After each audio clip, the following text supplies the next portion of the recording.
Hello दोस्तों, स्वागत है आपका एक नई वीडियो में। उम्मीद है आप सब खैरियत से होंगे। दोस्तों, आज का वीडियो एक बैंक रॉबरी के ऊपर होने वाला है। एक ऐसी बैंक रॉबरी जो 27 घंटों तक चलती है और किसी को कानो कान भनक नहीं हो। तो चलिए शुरू करते हैं इस बैंक रॉबरी की कहानी को। ये बात है 19 जुलाई 1976 की। फ्रांस के शहर नीस में यहाँ रोजाना की तरह हर सुबह समय सोसाइटी जनरल बैंक के कर्मचारियों को पहुँचना शुरू हो गए थे। ये बैंक उस समय दुनिया का सबसे सिक्योर बैंक माना जाता था, क्योंकि यहाँ सुरक्षा के लिए सबसे मजबूत वॉल्ट था। यही कारण था कि यहाँ चोरी करना लगभग नामुमकिन बात थी। रोज यहाँ बैंक के वॉल्ट को अनलॉक करके पहले दरवाजा खोला जाता था, फिर उसके बाद बैंक कर्मचारी अंदर जाते थे। उस दिन भी बैंक कर्मचारी बैंक के वॉल्ट को खोलने की कोशिश करने लगे, लेकिन वो नहीं खुला। बता दें कि इस वॉल्ट का वजन करीब 20 टन था। पहले भी कई बार इस दरवाजे को खोलने में दिक्कत आ चुकी थी। दरअसल इसके अंदर का लॉक अक्सर जाम जाता था। उस दिन भी बैंक कर्मचारी को लगा कि शायद इसका लॉक अंदर से जाम हो गया है। फिर उन्होंने दोबारा वॉल्ट बनाने वाली कंपनी को सूचना दी।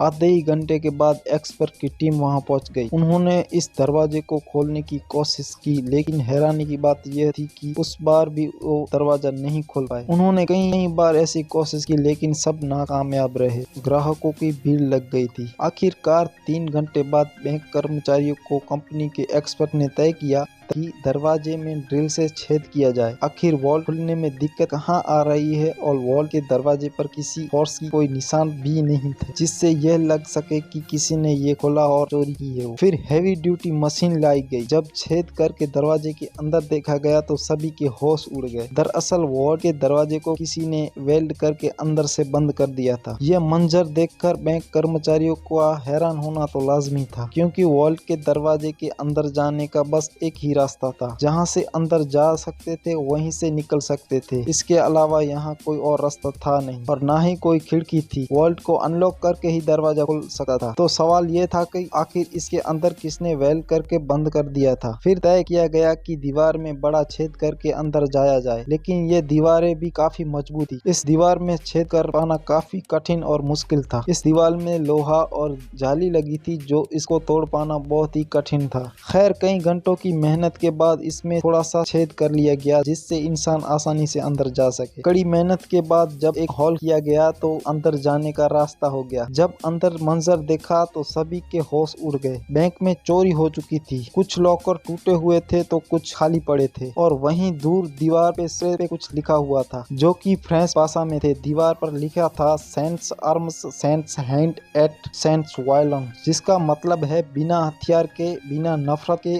और बिना किसी के हिंसा के। बैंक कर्मचारियों ने देखा कि वहां जमीन पर एक सुरंग बनी हुई है। अब आगे का काम पुलिस का था। पुलिस मौके पर पहुंच चुकी थी। डकैत बैंक में मौजूद पैसा और सोना लेकर फरार हो गए थे। जो सुरंग उन्होंने बनाई थी वो शहर के सबसे बड़े अंडरग्राउंड सीवरेज लाइन में जाकर निकली। पुलिस को मौके से कहीं सामान मिला जिससे लुटेरों ने लूट के लिए इस्तेमाल किया था। इसमें 27 गैस सिलेंडर भी थे, जिसकी मदद से डकैतों ने वेल्डिंग टॉर्च जलाई थी। न सिर्फ इतना, उन्होंने सीवरेज लाइन में ताजा हवा के लिए वेलिंगटन उपकरणों का भी इस्तेमाल किया था। गार्डियन के मुताबिक ये लूट $20 मिलियन से भी ज्यादा की थी, जिसकी आज के जमाने में कीमत $110 मिलियन यानी 900 करोड़ भारतीय रुपयों के बराबर है। ये उस दौर की सबसे बड़ी लूट थी। उस समय फ्रांस में हुई बैंक लूट की पूरी दुनिया को पता चल चुका था। पुलिस अब उन लुटेरों की तलाश में जुट चुकी थी जिन्होंने इस बैंक रॉबरी को अंजाम दिया। 3 महीनों के बाद यानी अक्टूबर 1976 में पुलिस को एक बहुत बड़ी लीड मिली। डकैतों के ग्रुप का एक मेंबर अपनी गर्लफ्रेंड की टिप पर पकड़ा गया। पहले तो वो मान ही नहीं रहा था, लेकिन जब उससे सख्ती से पूछताछ की गई तो उसने पूरी गैंग का नाम उगल दिया। गैंग के बाकी सब मेंबर पकड़े गए तो पता चला कि ये गैंग सिर्फ छोटी मोटी चोरियां किया करता था। पहले पुलिस से ये बात हजम नहीं हो रही थी कि ये गिरोह इतनी बड़ी लूट कैसे कर सकता है, लेकिन बाद में पता चला कि इसका मास्टरमाइंड तो कोई और ही था। गैंग के लोगों ने मास्टरमाइंड का नाम बताया।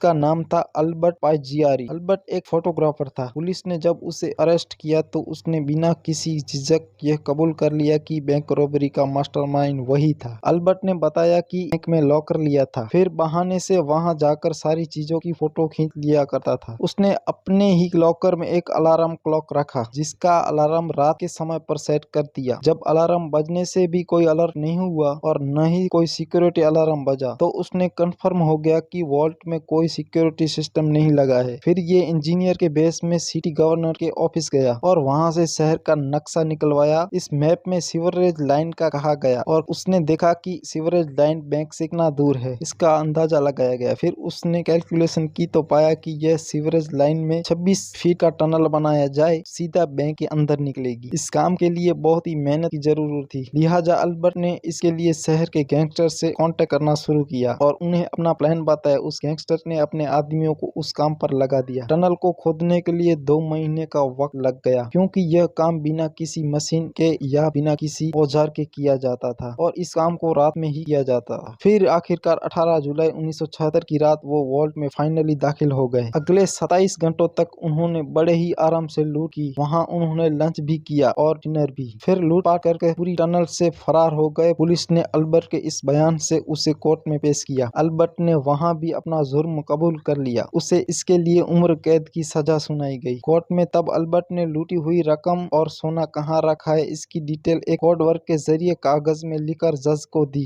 कहा कि वो इस बारे में सिर्फ जज को ही बताएगा। जज जब उससे कमरे में लेकर गए और कोड के बारे में पूछने लगे तो अल्बर्ट ने मौका पाते ही कमरे की खिड़की से छलांग लगा दी। वहां पहले से ही एक बाइक खड़ी थी। अल्बर्ट तुरंत ही उसने बैठा और वहां से फरार हो गया। पुलिस की लाख कोशिश के बाद भी वो नहीं पकड़ा जा सका। कई साल बाद उसका इंटरव्यू एक इटली के चैनल में ब्रॉडकास्ट हुआ। इसमें उसने बताया कि उसको 12 साल की उम्र से ही खजानों ढूंढने का शौक था और यह शौक उसने बैंक रॉबरी करके पूरा किया। इसके बाद अल्बर्ट कहाँ गया किसी को पता नहीं। फिर 8 जून 1989 में अल्बर्ट की मौत हो गई। अल्बर्ट की मां ने कहा कि उसकी डेड बॉडी कोई घर से बाहर रख गया था। दोस्तों कैसा लगा ये वीडियो, कमेंट करें, लाइक करें और चैनल को सब्सक्राइब करें। Thank you.